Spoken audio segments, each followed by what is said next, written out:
साथियों में देवेन आर्य और आज के वीडियो में हम बात करेंगे प्रश्न बैंक विषय विज्ञान कक्षा 10वीं सत्र 2022-23। पिछले वीडियो में हमने कक्षा 10वीं की ही विज्ञान क्वेश्चन बैंक के 2 क्वेश्चन कंप्लीट किए थे, जिसमें हमने ऑब्जेक्टिव टाइप क्वेश्चंस आपको करवाए थे और खालिस्तान करवाए थे।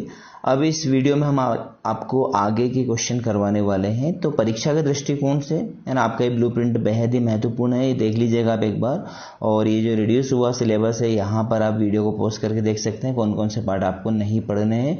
तो बात करेंगे अध्याय 1 रासायनिक अभिक्रिया समीकरण, जिसमें हमने ये वाला क्वेश्चन यानी कि ऑब्जेक्टिव टाइप क्वेश्चन आपको सारे बता दिए हैं, साथ ही आपको जो है खालिस्तान भी बता दिया था। अब आगे हम बात करेंगे क्वेश्चन नंबर 3 की, है ना, जो कि सही जोड़ी के रूप में आपको सामने आएगा। सबसे पहले सही जोड़ी आपको मिलाना है, तो सही जोड़ी हम देख लेते हैं। लोहे पर जंग लगना जो क्रिया होती है उसको हम संक्षारण कहेंगे, तो पहले वाले का ई आ जाएगा, ठीक है। तो यहाँ पर हम संक्षारण के आगे 1 लिख देते हैं, ठीक है। साग सब्जियों का विघटित होकर कंपोस्ट बनाना, तो इसका सही उत्तर आएगा आपका जो है नीचे लिखा है, देखते हैं। सही उत्तर है आपका ऊष्माक्षेपी अभिक्रिया, आई वाला इसका सही उत्तर रहेगा। तो हम यहाँ पर क्या लिख देंगे, 2 लिख देंगे, ठीक है। तीसरा है संतुलित रासायनिक समीकरण किसे कहते हैं, जो कि द्रव्यमान संरक्षण के नियम का पालन करता हो। तीसरा आ जाएगा चूने के पत्थर का वियोजन, तो चूने के पत्थर का जो वियोजन होता है उसको हम ऊष्मीय वियोजन कहते हैं, तो यहाँ पर ये 4 आ जाएगा। ऑक्सीजन का योग क्या कहलाता है, तो ऑक्सीजन का योग उपचयन अभिक्रिया कहलाता है, ठीक है। तो ये H के आगे हम 5 लिख देंगे, ठीक है। छठा है मैथेन का दहन, तो मैथेन का दहन एक रासायनिक अभिक्रिया है, तो हम यहाँ पर 6 लिख देंगे, ठीक है। सातवां है लोहे की कील एवं कॉपर सल्फेट विलयन के बीच अभिक्रिया कैसी अभिक्रिया कहलाती है, तो ये अभिक्रिया विस्थापन अभिक्रिया कहलाती है, ठीक है। जिसमें क्या होता है, लोहे की कील और कॉपर मिल जाते हैं और सल्फेट अलग हो जाता है, ठीक है, विस्थापन हो जाता है उनका। 8वां है अविलेय लवण का निर्माण, तो इसका आ जाएगा ए वाला, ठीक है। अब देख लीजिएगा अवक्षेपण अभिक्रिया, ठीक है, ये हो गया आपका 8वां, ओके, ठीक है। 9वां है रासायनिक अभिक्रिया में भाग लेने वाले पदार्थ अभिकारक कहलाते हैं, ठीक। विकृत गंधिता से बचाव के लिए क्या करते हैं, प्रतिऑक्सीकारक का उपयोग करते हैं, ठीक। प्रतिऑक्सीकारक यानी कि जैसे कि हम विकृत गंधिता, जैसे कि चिप्स वगैरह की जो थैलियां होती है, इनको गंध से बचाने के लिए हमें प्रतिऑक्सीकारक है ना, उसमें ऑक्सीजन नहीं जाने देते हैं। तो फ्रेंड्स ये आपकी सही जोड़ी हो गई। आगे बात करेंगे सत्यासत्य की। बुझे हुए चूने का सूत्र CaCO3 होता है, तो ये असत्य बात है ना, तो हम यहाँ पर क्रॉस कर देंगे। संक्षारण की प्रक्रिया अत्यधिक तीव्र रासायनिक प्रक्रिया है, तो ये भी गलत है, ये तो बहुत धीमे धीमे होता है, मतलब लोहे के ऊपर जंग लगना या लोहे का कटना बहुत धीरे धीरे होता है। सूर्य के प्रकाश में सिल्वर क्लोराइड का विघटन सिल्वर एवं क्लोरीन में हो जाता है, तो सत्य बात है। चौथा वाला देख लेते हैं। चौथे में क्या है, दानेदार जस्ते पर तनु सल्फ्यूरिक अम्ल की अभिक्रिया से H2 गैस का निर्माण होता है, बिल्कुल सत्य बात है। और चांदी के आभूषण पर काली परत सिल्वर क्लोराइड की होती है, तो ये गलत है, क्योंकि वो सिल्वर सल्फाइड के कारण होती है, सिल्वर क्लोराइड के कारण नहीं होती है। चलिए अब क्वेश्चन है, एक शब्द या वाक्य में उत्तर लिखना आपको। अभिकारक किसे कहते हैं, तो मैं आपके सामने बोल रहा हूँ, बहुत सारे क्वेश्चन के आंसर यहाँ पर लेकर आए हैं, PDF भी लेकर आए हैं, लेकिन अभी ये कुछ क्वेश्चन बहुत छोटे हैं, इनको मैं सिर्फ बोल रहा हूँ। अभिकारक किसे कहते हैं, तो आपको लिखना है कि रासायनिक अभिक्रिया में, है ना, पार्टिसिपेट करने वाले यानी रासायनिक अभिक्रिया में भाग लेने वाले पदार्थ अभिकारक कहलाते हैं। लोहे की वस्तुओं पर पेंट क्यों करते हैं, तो उसे संक्षारण से बचाने के लिए। क्या होता है जब बिना बुझे चूने में जल मिलाया जाता है, तो बिना बुझे चूने में जब जल मिलाया जाता है तो उसमें से क्या निकलती है, मतलब जो है कार्बन डाइऑक्साइड गैस बाहर निकलती है। और इसमें क्या करना है, FeCuSO4 बना FeSO4+U किस प्रकार की अभिक्रिया है, तो इसको हम क्या बोलेंगे कि यहाँ पर क्या है, आयरन कॉपर सल्फेट है, ठीक है। तो एक क्या हो गया, आयरन सल्फेट अलग हो गया और कॉपर अलग, तो इसको हम विस्थापन अभिक्रिया कहेंगे। ऐसे अभिक्रिया जिसमें एक पदार्थ का उपचयन तो दूसरे पदार्थ का अपचयन होता है, उसे हम रेडॉक्स अभिक्रिया कहते हैं। कौन सी अभिक्रिया कहते हैं, रेडॉक्स, ठीक है। संतुलित रासायनिक समीकरण किसे कहते हैं, संतुलित रासायनिक समीकरण अभी हमने सही जोड़ी में देखा, जो कि द्रव्यमान संरक्षण के नियम का पालन करता हो, उसे संतुलित रासायनिक समीकरण कहते हैं। संयोजन अभिक्रिया के लिए एक रासायनिक समीकरण लिखिए, तो संयोजन अभिक्रिया के लिए रासायनिक समीकरण आपको नीचे कुछ क्वेश्चन दिए गए, उसमें से आपको लिखना है।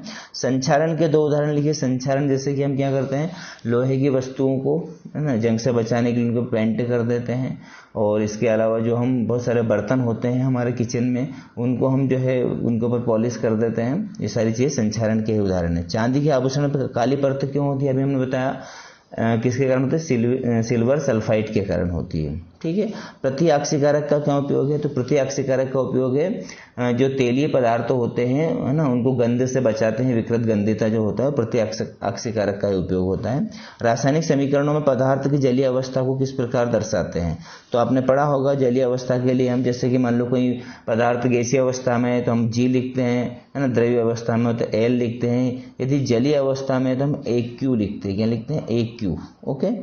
और यदि वो ठोस में होगा तो हम सॉलिड यानी S लिख देंगे। ठीक।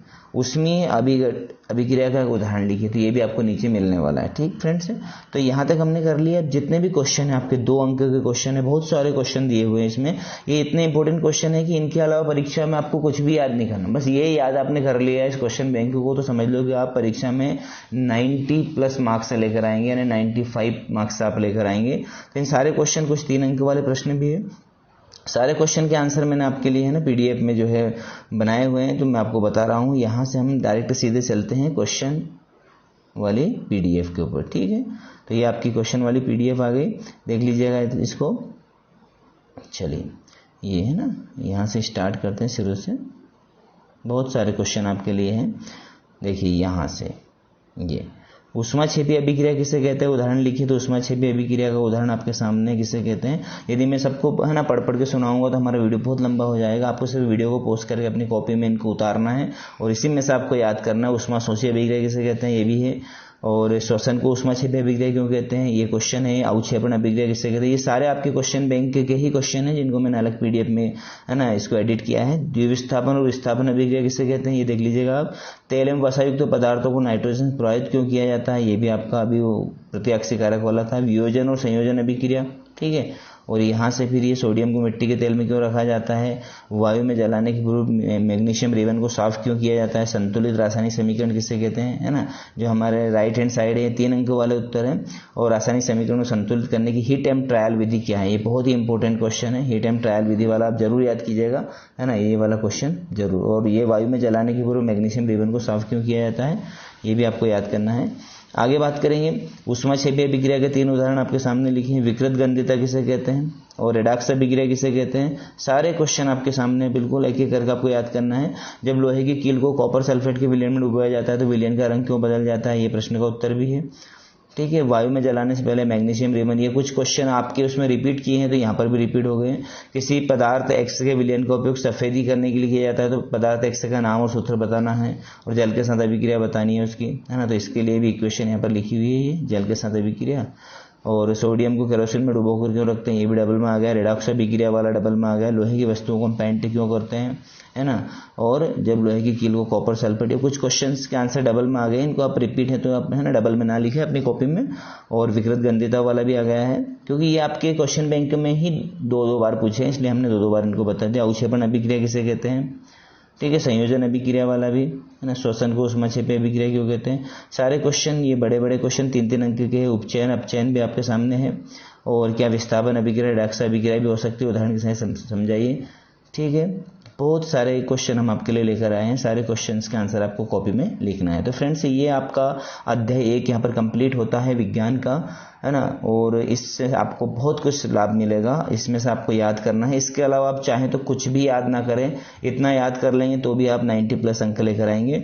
तो वीडियो आपको यदि अच्छा लगा है तो इसको लाइक जरूर कीजिएगा। और इसी प्रकार के वीडियो देखने यदि आपको इंग्लिश और विज्ञान के, तो आप जो है चैनल को सब्सक्राइब करें और बेल आइकन को प्रेस कर दें ताकि टाइम पर आपको जो है नोटिफिकेशन मिल जाए। Thank you very much. मिलते हैं नए वीडियो में, तब तक के लिए धन्यवाद। Thank you.